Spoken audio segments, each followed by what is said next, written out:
Hi, welcome to NPA Teaching. Federalism is a basic structure of Indian Constitution. Article 1st of Indian Constitution states that India, that is Bharat, shall be a union of states.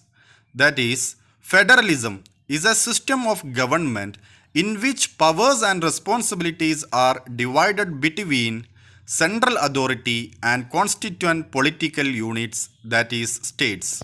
Fiscal federalism refers to the financial relations between countries' union or central government and state government. Simply, it is the center-state financial relation.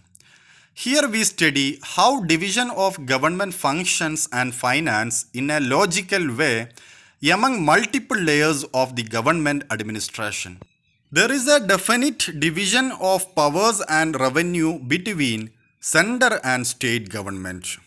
But over the period of time, the nature and scope of government function has changed manifold.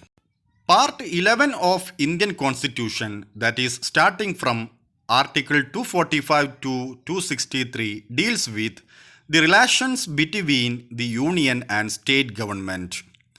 The 7th schedule of Indian Constitution and Article 246 defines and specifies the allocation of powers and functions between union and states.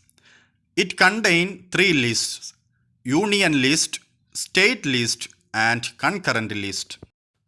List 1, that is union list, which is the list of 100 items where center or union government have exclusive powers. The central government is responsible for the functions of national importance like defense, banking, currency, foreign affairs, and communications. There are 13 taxes which are listed in the union list. The second list, that is the state list, which is the list of 61 items where the state have exclusive powers.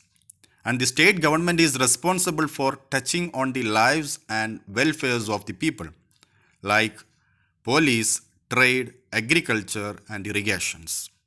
There are 19 taxes which are listed in the state list. The list third, that is concurrent list, which is the list of 52 items where both union and state government can exercise the powers, means which are under the joint domains of the union as well as the respective states, like education. However, no taxes are listed in the concurrent list. In India, the taxes are divided into 5 categories. The first one is the taxes which are levied by union or central government but collected and appropriated by the state government. For example, the stamp duties on the bill of exchange, checks, promissory notes, and others. And the second one is excise duty on medicinal toilet preparation, especially which is containing on alcohols. So the second tax is the taxes which are levied and collected by union but assigned to the state government. In this case, the taxes mainly include the duties on the succession to the property other than agricultural land, estate duty on property other than agricultural land, terminal taxes on goods and passengers carried by railway, sea, and airways.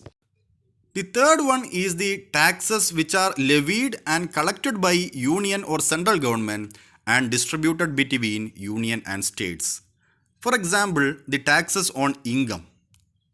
The taxes on income means other than agricultural income and corporation tax, which are levied and collected by center, but it's compulsorily distributed between center and state in such a manner which is prescribed by the President of India on the recommendation of Finance Commission. The fourth category is the taxes or duties that are levied, collected, and appropriated by the state government. These are the taxes and duties which are exclusively belongs to states. That means they are mentioned in the state list. For example, duty on succession to agricultural land, estate duty on the agricultural land, land revenue, taxes on agricultural income, taxes on land and buildings, and capitation taxes. And the last category is the taxes or duties which are levied, collected and appropriated by the central government.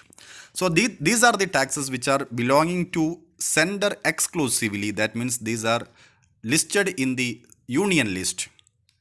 For example, it is corporation tax or corporate tax. In India, the transfer of funds from the center to state take place through 5 channels, namely Finance Commission, Planning Commission, Central Ministries, then loan against net small savings, borrowings or grant in aids. The first one is the Finance Commission.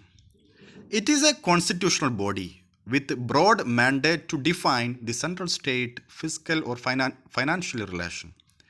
It is considered as a statutory transfer since it is created by the Act of Parliament.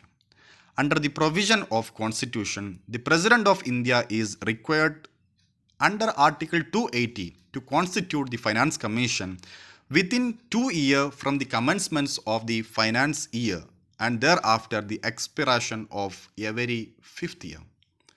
The most important task is to recommend the division of tax revenues collected by center called divisible pool between center and state and the share to be allocated to each states. The next one is Planning Commission.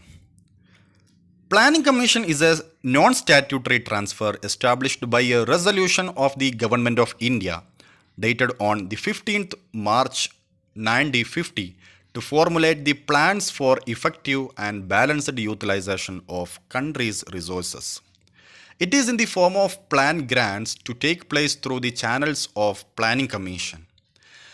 In 2014, Narendra Modi government decided to replace Planning Commission. It was replaced by a newly formed Niti Aayog to better represent the present needs and aspirations of the people of India. The third one is the loans against net small savings collection. The state get loans against net small saving collection. These are from the National Small Saving Funds, that is NSSF, which is outside Consolidated Fund of India and cannot strictly be termed as loans from the center. The last one is borrowings and grant in aid. Article 290 of Indian Constitution empowers Union Government to borrow upon the security of Consolidated Fund of India. The Union Government can borrow both internally as well as externally. Article 293 empowers state to borrow, but the borrowing powers of the states are limited as compared to Union Government. Grants in aid given to the state besides the sharing of taxes between center and states.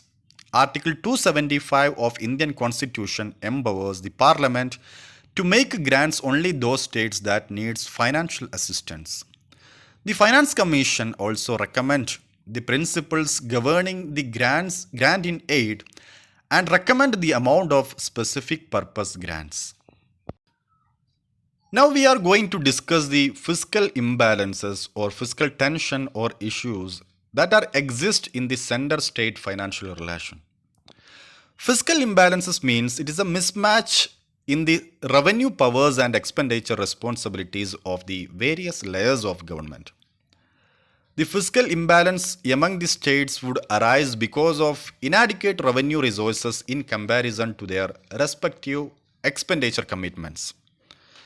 Such non-correspondence between revenue resources and expenditure requirements among the states in a federation is known as fiscal imbalances. There are two types of fiscal imbalances: vertical imbalances and horizontal fiscal imbalances. As far as the vertical fiscal imbalances is concerned, you see, the expenditure responsibilities and taxing powers of the each layers of governments are balanced or matched and enable each layers of the government to be financially sufficient. The imbalances in this regard is termed as vertical fiscal imbalance.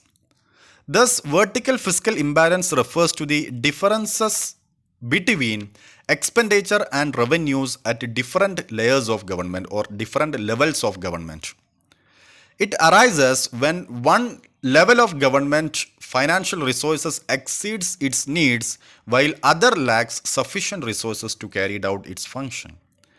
This is the common feature of all multi-level governments or in a federation. The second one is horizontal fiscal imbalances.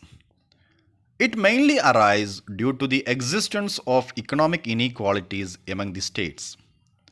These interstate economic disparities resulted from the differences in area, climate, topography, soil, mineral resources, factor endowments, etc.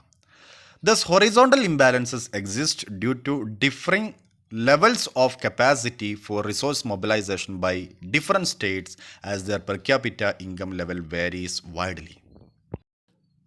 With respect to tax revenue, the states always show a discontent with the level of their involvements in the decision taken by the sender. States always complaining that the resource transfer to them have not been adequate with their own growing responsibilities and functions. Growing regional imbalances, both interstate and intrastate, are the matter of serious concern and are counter to the objectives of realizing the goal of inclusive growth. The center-state financial relation in India have undergone a significant changes in recent years. After a landmark victory in 2014 election, Modi states that his government is serious about restructuring of central state financial relation and strengthening the principle of cooperative federalism. Three landmark changes in union state fiscal or financial relation have occurred since 2015-16. The first one is the 14th Finance Commission's recommendation. The second one is replacement of Planning Commission with Niti Aayog, and the third one is introduction of GST. The first one is the 14th Finance Commission. The 14th Finance Commission was appointed on the 2nd January 2013 under the chairmanship of Dr. Y.V. Reddy. The spirit behind this 14th Finance Commission recommendation is to increase automatic transfer to the state to give them more fiscal autonomy. The union government accepted the recommendations that to share 42% of its net tax revenue with the states, which increased from the existing 32% on the 13th Finance Commission. These fundamental changes in the system of revenue transfer from the center to state by providing higher tax devolution to the states from the fiscal year 2015-16 onwards based on the recommendations of 14th Finance Commission is considered as a symbol of cooperative and competitive fiscal federalism. Thus, changes in the tax devolution will move the country toward a greater fiscal and cooperative federalism, conferring more fiscal autonomy to the state government, and concerns of the states regarding imbalances in fiscal federal relation will be addressed. The second one is abolition of the Planning Commission in January 2015 and subsequent creation of Niti Aayog. Niti Aayog was established by replacing Planning Commission on the 1st January 2015. It is a think tank or advisory body established by the Prime Minister Narendra Modi. The main aim of Niti Aayog's creation is to foster the involvements and participation in economic policy making process by the state governments, that is bottom-up approach in the decision making. It will provide opportunities to represent economic interests of state government and union territories of India. In Niti Aayog, the states are the major role players. It is a think tank in which every state and union territory has the right to set the agendas. It promotes the cooperative federalism where cooperation among states is important for the development of the region as well as the nation. The states and union territories can decide what they want and how much resources and funds they may need to achieve their set of goals. So it has the bottom up approach, which will also include village level planning in contrast to top down approach, which was implemented under the planning commission. See, the third one is the introduction of GST, which came into existence in 2017. GST also empowers the states and the center to levy and collect the taxes. GST Council would be constituted by the comprising the Union Finance Ministers, Ministers of State and State Finance Ministers to recommend on the GST rate, exemption, taxes to be subsumed and other features. So this mechanism, that means GST Council mechanism, would ensure some degree of harmonization on different aspects of GST between center and states as well as among the states. I hope you are clear about the fiscal federalism in India, its provision, issues and recent trends. Have a nice day and see you in the next video. Thank you.